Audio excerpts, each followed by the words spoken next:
I spent the morning at the conference, and I realized at a certain point that my role here is like that of a cow at the steak eaters convention, you know.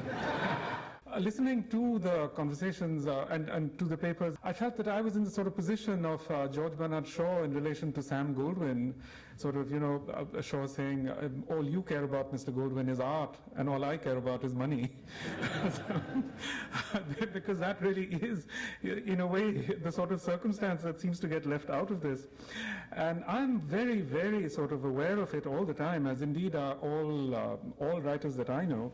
I'm particularly aware of it because I have two kids in very expensive colleges, Yale and Wesleyan, and you know, you have to sell an awful lot of books to keep them there. But since I'm up here giving you the cow's eye view, I do want to talk about you know, that aspect of things, because it does place you in a different sort of relationship to the world from that of say, I have many friends who teach in universities, and I think one thing that, you know, university people sometimes don't understand about the life of a writer is that they often assume that it's similar to their lives or how their lives are patterned, and it really is not.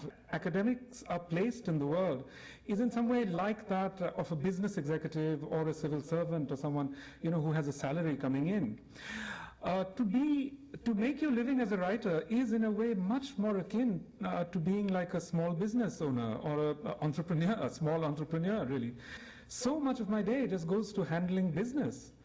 And you know, that's a very important part of our lives, and it's a very important part of the way that novelists have historically had to think. And I think it's a very important thing, really, because I did at one point have an appointment as a tenured professor. And you know, when I got this job, I thought, wonderful, now I don't have to worry about anything anymore. But you know, within a few months, I realized that it was deeply unsettling to me to see that money coming into my bank account every month. It really, you know, and at a certain point, I realized that if it went on like that, I would stop writing, you know, because in a way it is that urgency, the urgency of knowing that, you know, you have to see this thing through, you know, because otherwise you're not going to have money in your bank account. It forms a very important part of your creative process. And so I do want to talk about this aspect of thing, about the grass, you know, because, you know, it's very interesting. It was interesting for me to see, for example, I don't know who wrote the little introduction to the booklet, but I've seen it echoed here many times. This idea that the novel is the dominant literary genre of our age. Now, I must say that this is by no means self-evident to me. I mean, what about the memoir? Today, in fact, in the publishing world, it's absolutely clear that the memoir is, in some way, in terms of both of its sales and in terms of literary ambition, really, in many ways, the dominant genre. You know, there is, if you like, the invasion of the real, which has made, which has shrunk the space of fiction quite significantly. The nature of the reader's relationship with fiction has, I think, drastically changed, especially in the United States. Because I realized this, you know, when I moved publishers and I moved to Farrar Straus. There came a moment when we had to talk about the cover of my book, you know, Sea of Poppies. And I'm accustomed to thinking that, you know, of a book as something attractive that you want to pick up, and you know, that it must look nice, it must look approachable, it must in some way look, you know, something that you would want to spend, you know, a month with or a week with or whatever. So my publishers in India, my publishers in the UK had done beautiful covers. I mean, really beautiful covers with beautiful sort of like paintings and stuff on them. My American publisher, Farrar Straus, said, "Oh no, we're just going to have just a little red thing with some stuff written on it in interesting typography."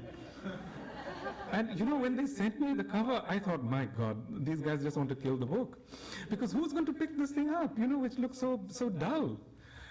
But you know, they were absolutely right.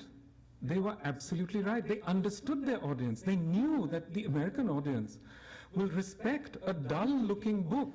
But you see here a completely different positioning of the novel in relation to the reader, that the reader now picks up the book to, as it were, educate themselves, or to, and especially this is true, I think, in relation to literary fiction, that, Gaddis and his generation have created, as it were, the expectation in the readership that if they pick up a literary novel, it will be a bit of a struggle, and rather than trying to sort of, as it were, make it not appear a struggle, they actually embrace this aspect of it. The publishers embrace this aspect of it.